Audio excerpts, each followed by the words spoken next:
Right. ఉమ్మడి ఆదిలాబాద్ జిల్లా వ్యాప్తంగా మొదటి విడతకు సంబంధించిన గ్రామ పంచాయతీ ఎన్నికల పోలింగ్ సమయం అయిపోయింది. కానీ ఇంకా చాలామంది క్యూ లైన్లో ఉన్నారు. కొన్ని పోలింగ్ బూత్లలో ఇప్పటికే పూర్తి స్థాయిలో పోలింగ్ అనేది కంప్లీట్ అయిపోయింది. సో చాలా గ్రామ పంచాయతీల్లో, ఇంకా మేజర్ గ్రామ పంచాయతీలో ప్రధానంగా ఓటర్స్ చాలా పెద్ద మొత్తంలో ఉన్న నేపథ్యంలో ఇంకా సమయం పట్టే అవకాశం ఉంది. సో 1 గంట లోపు ఎవరైతే లోపల క్యూ లైన్లో ఉన్నారో వాళ్ళందరికీ కూడా ఓటు హక్కు వినియోగించుకునే విధంగా అధికారులు వెసులుబాటు కలిగించారు. సో వాళ్ళంతా కూడా ఇంకా ఓటింగ్ కంప్లీట్ కావడానికి సాయంత్రం దాదాపు 3 గంటల ప్రాంతంలో పూర్తి స్థాయిలో ఓటింగ్ కంప్లీట్ అవుతుందని చెప్తున్నారు. ఎందుకంటే వాస్తవానికి 1 గంటకే కావాలి, కానీ ఎన్నికల సంఘం నిబంధనల ప్రకారం లోపల ఉన్న వాళ్ళందరికీ కూడా ఓటు హక్కు ఇస్తున్నారు.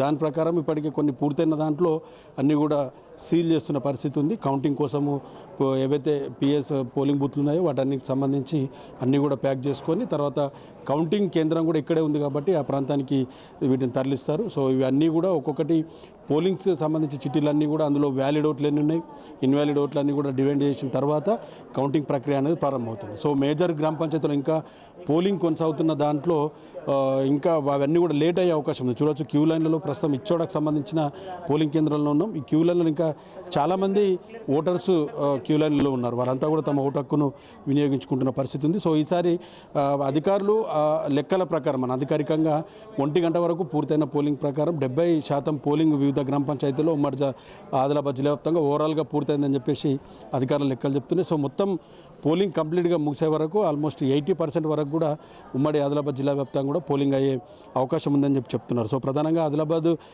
జిల్లాకు సంబంధించి 166 గ్రామ పంచాయతీలు ఎలక్షన్స్ జరగాల్సి ఉండగా 32 ఇప్పటికే ఏకగ్రీవమయ్యాయి. సో ఒక సెంటర్లో ఒక జీపీలో నామినేషన్ దాఖలు కాలేదు. అటు నిర్మల్ జిల్లాకు సంబంధించి 136 గ్రామ పంచాయతీల్లో 119 పంచాయతీల్లో మాత్రమే ప్రస్తుతం ఎన్నికలు జరుగుతున్నాయి. మిగతా 16 గ్రామ పంచాయతీలు ఏకగ్రీవమైన పరిస్థితి ఉంది. అటు నామినేషన్ దాఖలు కాని సెంటర్ కూడా నిర్మల్ జిల్లాలో మొదటి విడతలో ఒక సెంటర్ ఉంది. సో సర్పంచ్ అభ్యర్థులు కూడా చాలామంది బరిలో ఉన్న పరిస్థితి ఉంది. దాదాపు 454 మంది అభ్యర్థులు బరిలో ఉన్న పరిస్థితి అయితే ఉంది. సో అటు వార్డులో సంబంధించి కూడా చాలా వరకు సగానికి సగం కూడా ఏకగ్రీవమైన పరిస్థితి నిర్మల్ జిల్లాలో ఉంది. మంచిర్యాల జిల్లాకు సంబంధించి కూడా ఈసారి 90 పంచాయతీలకు సంబంధించి దాంట్లో 9 ఏకగ్రీవమయ్యాయి. సో 81 సర్పంచ్ స్థానాలకు ప్రస్తుతం ఎలక్షన్స్ జరుగుతున్న పరిస్థితి ఉంది. ఇక కొమరంభీం జిల్లాకు సంబంధించి 114 స్థానాల్లో 106కి ప్రస్తుతం ఎన్నికలు జరుగుతున్నాయి. 6 ఏకగ్రీవంగా, ఒక స్థానానికి నామినేషన్ జరగలేదు. కొమరంభీం జిల్లాలో కూడా దాదాపు 116 స్థానాలకు 400 మంది అభ్యర్థులు పోటీ పడుతున్న పరిస్థితి ఉంది. ఆల్మోస్ట్ అన్ని గ్రామ పంచాయతీల్లో కూడా ఈ మొదటి విడతలో జరిగే అన్ని గ్రామ పంచాయతీల్లో కూడా సగానికి సగం వార్డు సభ్యులంతా కూడా ఏకగ్రీవమైన పరిస్థితి అయితే కనిపిస్తుంది. సో శాంతియుతంగా ఉమ్మడి జిల్లా వ్యాప్తంగా కూడా భారీ పోలీస్ బందోబస్తు మధ్య పూర్తిగా ఎన్నికలైతే ఆల్మోస్ట్ పూర్తయ్యాయని చెప్పుకోవచ్చు. సో కౌంటింగ్ ప్రక్రియ చిన్న గ్రామ పంచాయతీలో ఆల్మోస్ట్ ప్రారంభమైంది. 2 గంటల ప్రాంతంలో కౌంటింగ్ ప్రక్రియ ప్రారంభించారు. సాయంత్రం వరకు చిన్న గ్రామ పంచాయతీల కౌంటింగ్ అనేది రిజల్ట్ అనేది వచ్చేస్తుంది. కానీ మేజర్ గ్రామ పంచాయతీలు ఏవైతే ఉన్నాయో అవన్నీ కూడా ఇంకా ఆలస్యమయ్యే అవకాశం ఉంది.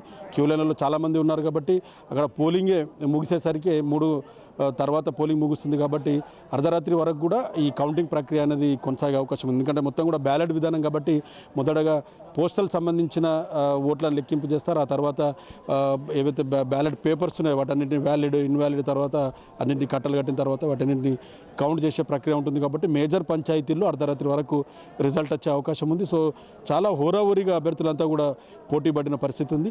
సో దీనికి తోడు ప్రధానంగా ఈసారి తెలంగాణ మహారాష్ట్ర సరిహద్దులో ఉన్న 12.5 గ్రామ పంచాయతీల ఎన్నికలు కూడా జరుగుతున్నాయి. మహారాష్ట్రలో ఇంకా గ్రామ పంచాయతీ ఎన్నికలు జరగలేదు. అక్కడ స్థానిక సంస్థల ఎన్నికలకు సంబంధించి జరుగుతున్న నేపథ్యంలో మొదటగా తెలంగాణకు సంబంధించి వాళ్ళంతా కూడా ఓటు హక్కును వినియోగించుకున్నారు. అందరికీ కూడా ఆ 12.5 వివాదాస్పద గ్రామాల్లో 2 ఓట్లు ఉంటాయి. తెలంగాణలో ఉంది, మహారాష్ట్రలో ఉన్న నేపథ్యంలో ఈ మొదటగా వాళ్ళు తెలంగాణలో తమ ఓటు హక్కును వినియోగించుకుంటున్నారు. అక్కడ కెరమేరి మండలం కొమరంభీం జిల్లాలో 12.5 గ్రామ పంచాయతీలో కూడా ఎన్నికల ప్రక్రియ ముగిసింది. కౌంటింగ్ కూడా ప్రారంభమైన నేపథ్యంలో మళ్ళీ వాళ్ళు మహారాష్ట్రలో కూడా ఎన్నికల్లో ఓటు హక్కు వినియోగించుకోబోతున్నారు. సో చాలా ఏళ్ళుగా ఇవన్నీ కూడా డిస్ప్యూట్ విలేజెస్గా ఉన్నాయి. ఈ 12.5 గ్రామాలు ఏవైతే ఉన్నాయో వీటిని తెలంగాణలో లేదా మహారాష్ట్రలో కలిపే విధంగా చర్యలు తీసుకోవాలని చాలా రోజులుగా వివాదాస్పదంగా ఉన్నప్పటికీ కూడా ఆ 2 ప్రభుత్వాల చొరవతో పాటు కేంద్ర ప్రభుత్వం చొరవ తీసుకుంటే ఈ 12.5 గ్రామాల ఏదైతే ఇష్యూ ఉందో అది పూర్తయ్యే అవకాశం ఉంటుంది. కానీ వారు ఈ సంవత్సరం కూడా తమ ఓటు హక్కును తెలంగాణ గ్రామ పంచాయతీలో 12.5 గ్రామాలు వినియోగించుకున్న పరిస్థితి ఉంది. సో ఓవరాల్గా ఉమ్మడి ఆదిలాబాద్ జిల్లా వ్యాప్తంగా గ్రామ పంచాయతీలకు సంబంధించిన పోలింగ్ అనేది ముగిసింది. కొన్ని ప్రాంతాల్లో క్యూ లైన్లో కొనసాగుతుంది. అర్ధరాత్రి వరకు కూడా రిజల్ట్ వచ్చే అవకాశం చాలా వరకు కనిపిస్తుంది. కెమెరా పర్సన్ చందుతో ప్రేమ్ సాగర్, 10 టీవీ, ఉమ్మడి ఆదిలాబాద్ జిల్లా నుంచి.